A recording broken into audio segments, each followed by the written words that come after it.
once again to this content.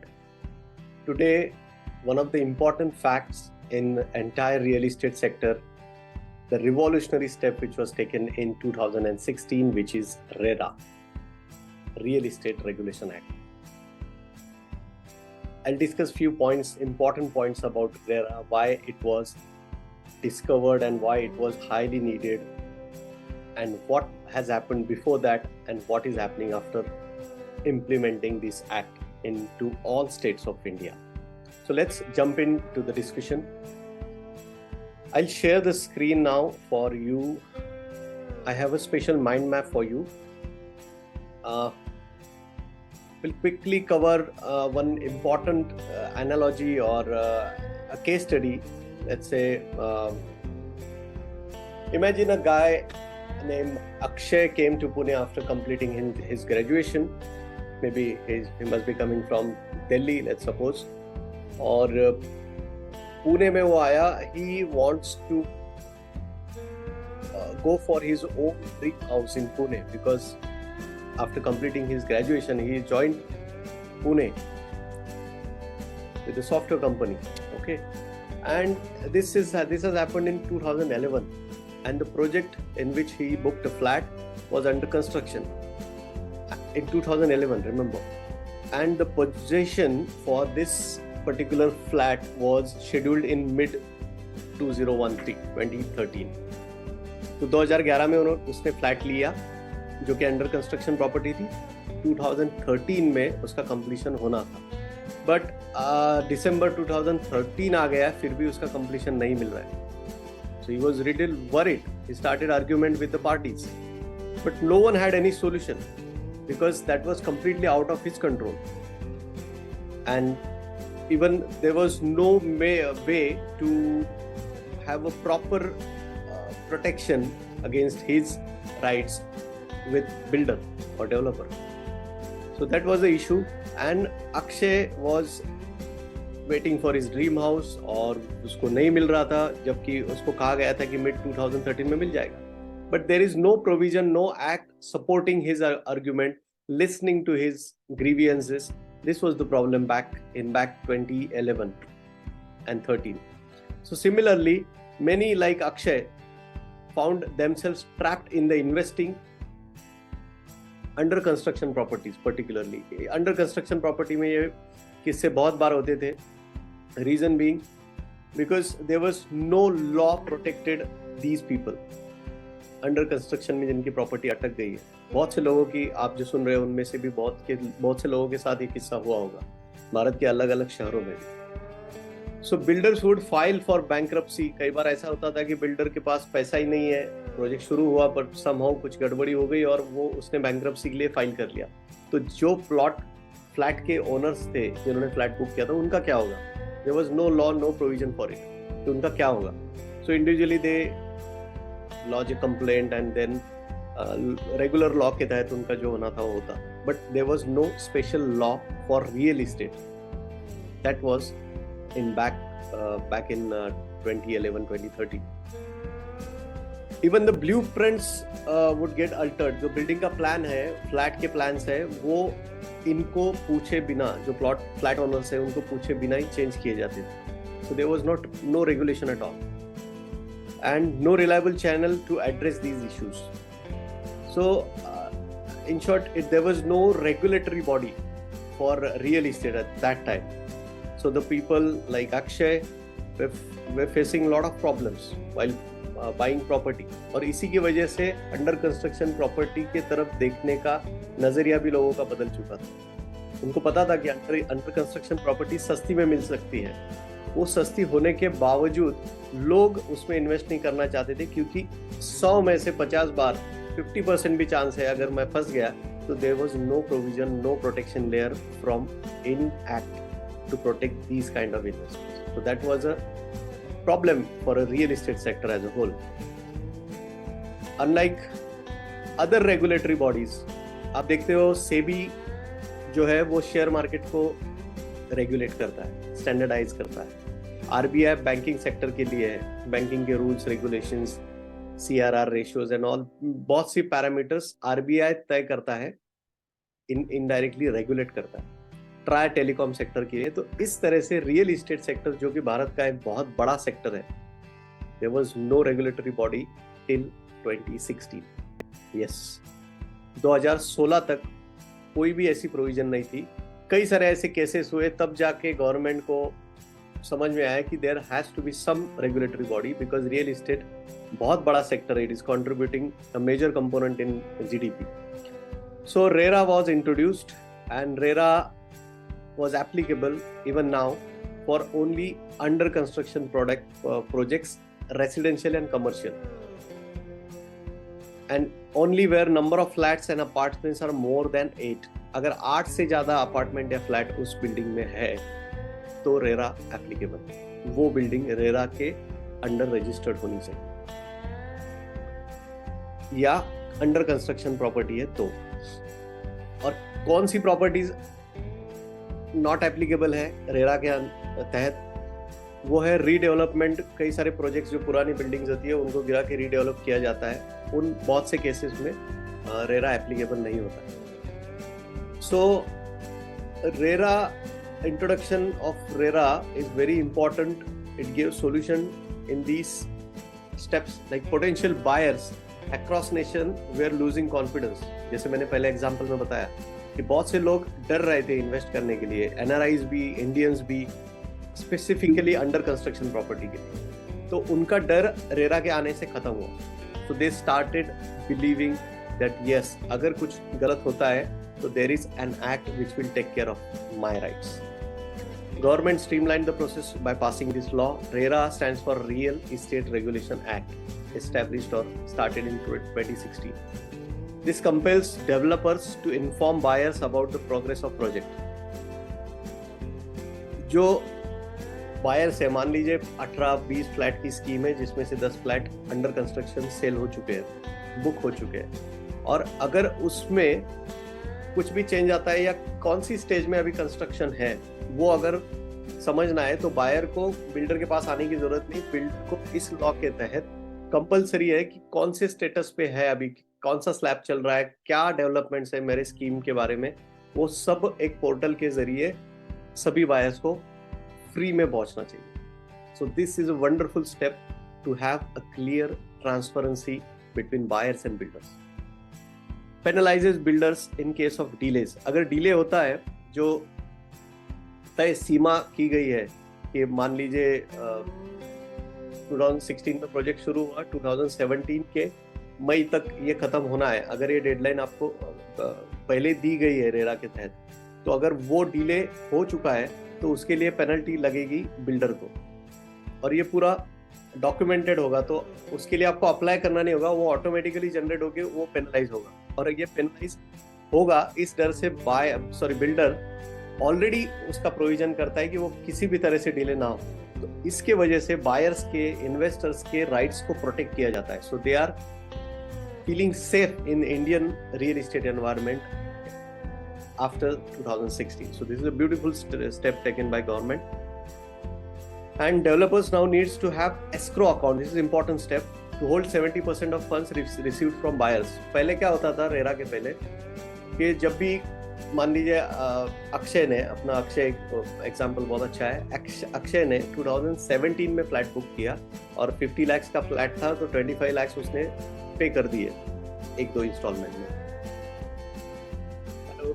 Hello and welcome once again to this content. Today, one of the important facts in entire real estate sector, the revolutionary step which was taken in 2016, which is RERA, Real Estate Regulation Act.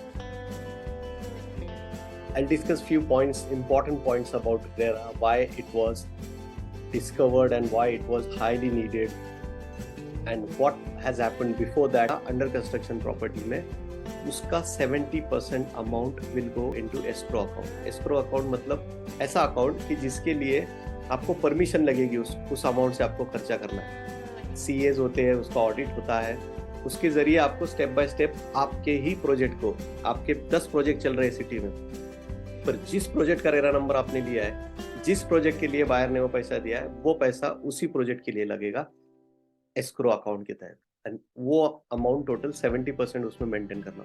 तो builder के लिए RERA उतना लाभदायी नहीं था, उनके लिए बहुत से प्रॉब्लम्स भी क्रिएट हुए, बट बायर्स के लिए, इन्वेस्टर्स के लिए बहुत अच्छी चीज थी रेरा। ये काफी लोगों को पता नहीं है ये प्रोविजंस, आप जान लीजिए ताकि आप आगे से बहुत ज्यादा कॉन्फिडेंस से इन्वेस्ट कर पाओगे।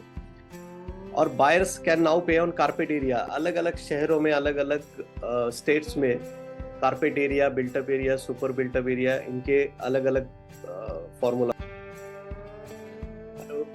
Hello and welcome once again to this content. Today, one of the important facts in entire real estate sector, the revolutionary step which was taken in 2016, which is RERA, Real Estate Regulation Act. I'll discuss few carpet area। मतलब मान लीजिए हर एक flat में जितने rooms है, room के अंदर वाला एरिया, मतलब दीवार छोड़ के, वॉल छोड़ के जितना एरिया है जहाँ पे कारपेट अगर बिछाई जाए तो वो बिछेगी, उतना एरिया कैलकुलेट करके वही आप सेल कर सकते हो। ये बिल्डर को कहा गया है रेरा की तरफ से। सो बायर्स नाउ पे ऑन कारपेट एरिया। ये कई तरह के अच्छे अच्छे सॉल्यूशंस, प्रोविजंस रेरा की वजह से हमको मिले। इसका इम्पैक्ट क्या हुआ? Developers didn't seem to be happy with the act. जैसे मैंने पहले कहा कि बहुत से प्रोविजंस थे, उनको मर्यादाएं डाली गई, इसकी वजह से बिल्डर को उतना अच्छा नहीं लगा रेरा आने के बाद। But still 91,000 projects have been registered under RERA across country. 91,000 अलग अलग प्रोजेक्ट्स, अलग अलग बिल्डर्स के अलग अलग शहरों, राज्यों में रजिस्टर हो चुके हैं। एंड इवन अगस्त 2022 तक 97,000 से भी ज़्यादा कंप्लेंट्स एड्रेस हो चुकी है, मतलब रजिस्टर लॉन्च की गई, उसके बाद उसका निवारण भी किया। तो रेरा बहुत अच्छे से काम कर रहा है, बहुत से लोगों के प्रॉब्लम को सोल्यूशन दे रहा है। और जब ऐसा एड्रेसर सिस्टम डेवलप होता है तो बिल्डर भी उसकी चिंता करते हैं कि किसी को कोई परेशानी हो ही ना। तो रेगुलेटरी का काम वही होता है, रेरा का काम वही है कि बिल्डर और बायर के बीच में खड़ा होके दोनों का प्रॉब्लम सॉल्व, तो एक स्मूथ प्रोसेस होगा। और अगर वो प्रोसेस स्मूथ होगा तो नेशनल, इंटरनेशनल, एनआरआईज सब लोग मिलके इन्वेस्ट करने की कोशिश करेंगे इंडिया में, क्योंकि इंडियन रियल इस्टेट ऑलवेज अच्छा रहा है, क्योंकि पॉपुलेशन बढ़ रहा है, affordable housing, high and housing की बहुत जरूरत है। बस ये एक्ट नहीं था इसलिए लोग झिझक रहे थे। So they are now comfortable after 2016। Maharashtra, Gujarat, Kerala में बहुत अच्छा इसमें काम चल रहा है रेरा में।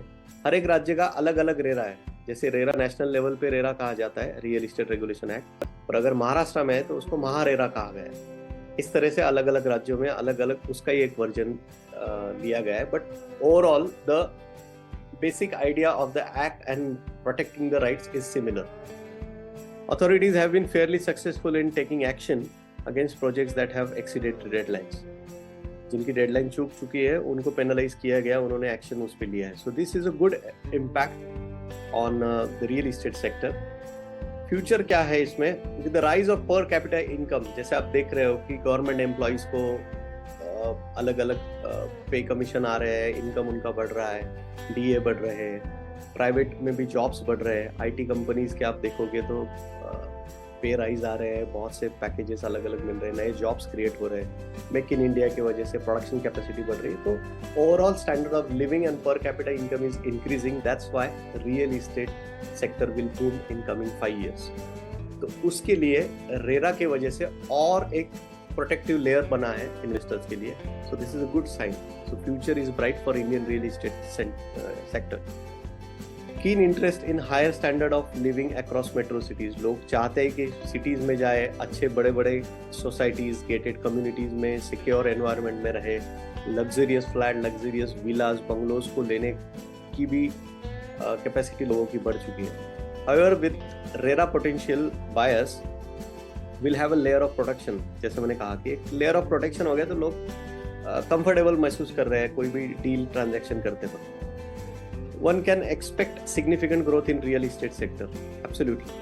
तो एक एक्ट, एक रेगुलेटरी बॉडी की वजह से कितना फर्क पड़ा है, यू कैन जस्ट इमेजिन। और एक बार फिर से इसका समराइज करते हैं, क्योंकि रेरा जो है वो हम सबको समझना बहुत जरूरी है। काफी लोगों को रेरा पता है, पर शायद इसमें से अभी जो पॉइंट मैंने एक्सप्लेन किया उसमें से काफी कम पॉइंट उनको पता होंगे कि ये भी पॉइंट उसमें कवर हो सकते थे जो रेरा के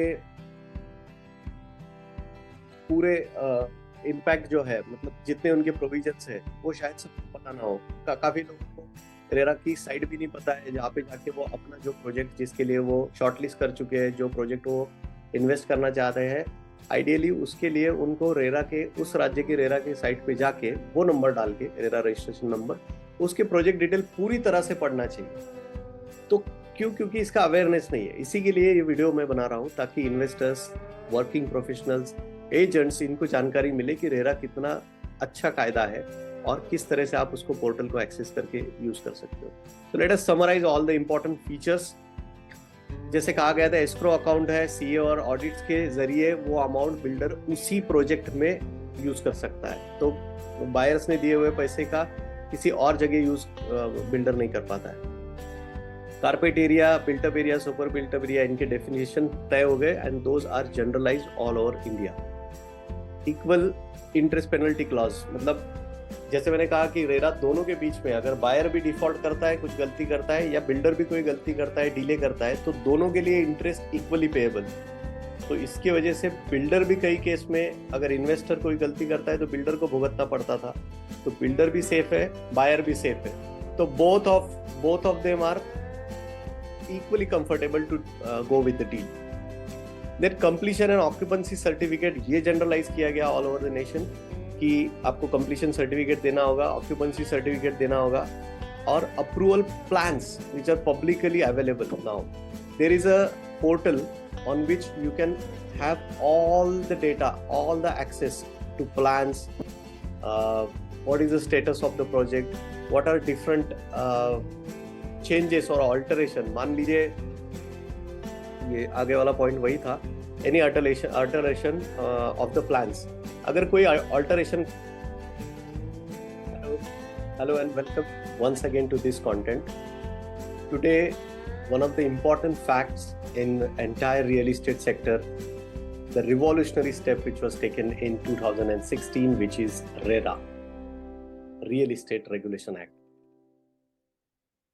I'll discuss few points, important points about RERA, why it was discovered and why it was highly needed, and what has happened before that and what is happening after implementing this act into all states of India। को sanction लेना होगा तब जाके वो alter कर पाएंगे। This is wonderful and democratic step by RERA. तो ये भी हमको ध्यान में रखना चाहिए। Approval plans are publicly available, so every information about that particular project which has a MahaRERA number, if you fall in Maharashtra region, तो वहां से आप पब्लिकली पोर्टल पे जानकारी जान सकते हो कि कहाँ से कहाँ तक प्रोजेक्ट जा रहा है, कितना खर्चा हुआ, कितना स्लैब हुआ, एवरीथिंग। एनी अल्टरेशन मैंने बता दिया पहले। तो महारेरा की साइट है, आप गूगल पे भी सर्च कर सकते हो। वहाँ पे जाके आप कोई भी आपको दिक्कत है, कोई परेशानी है आपके बिल्डर से, तो आप कंप्लेंट लॉन्च कर सकते हो और बता सकते हो उनको कि मेरे प्रोजेक्ट में डिले हो रहा है, या मुझे जो जानकारी दी गई थी उसके वही मुझे प्रोडक्ट नहीं दिया गया, वगैरह वगैरह। तो मैं चाहता हूँ कि रेरा के बारे में आप ज़्यादा से ज़्यादा लोगों को ये जानकारी दें, जो लोग इस सभी रियल इस्टेट इन्वेस्टमेंट या वर्किंग प्रोफेशनल है, आईटी प्रोफेशनल है, जो फ्लैट्स में इन्वेस्ट करना चाहते हैं। कई सारे एनआरआई जो भारत के बाहर है, वो वहां से इन्वेस्ट करना चाहते हैं, क्योंकि वहां से वो प्रोजेक्ट पे ध्यान नहीं रख पाते। Now after RERA they can easily monitor every day कि बिल्डर क्या कर रहा है प्रोजेक्ट के साथ, और that all that information is verified bye RERA. So RERA is helping all of us to build this sector a clear transparency and clarity, so that lot of investors and real estate agents, brokers, all the beneficiaries come to India, try to invest in India, and this will grow this real estate sector for sure. So I always preach my real freedom model, wherein financial freedom can be achieved through real estate. So RERA is helping all of us to achieve that. I welcome you to join my mission on real freedom model. Why do I call it real freedom? Financial freedom through real estate. So I welcome to my private VIP group. The link to my group is given in the ebook, which is shared in the description or comment section. You can download it, join my community, and let's discover many such ideas, many such important facts about real estate, and let's join the mission and be financially free. That's all for today. Thank you. Bye-bye.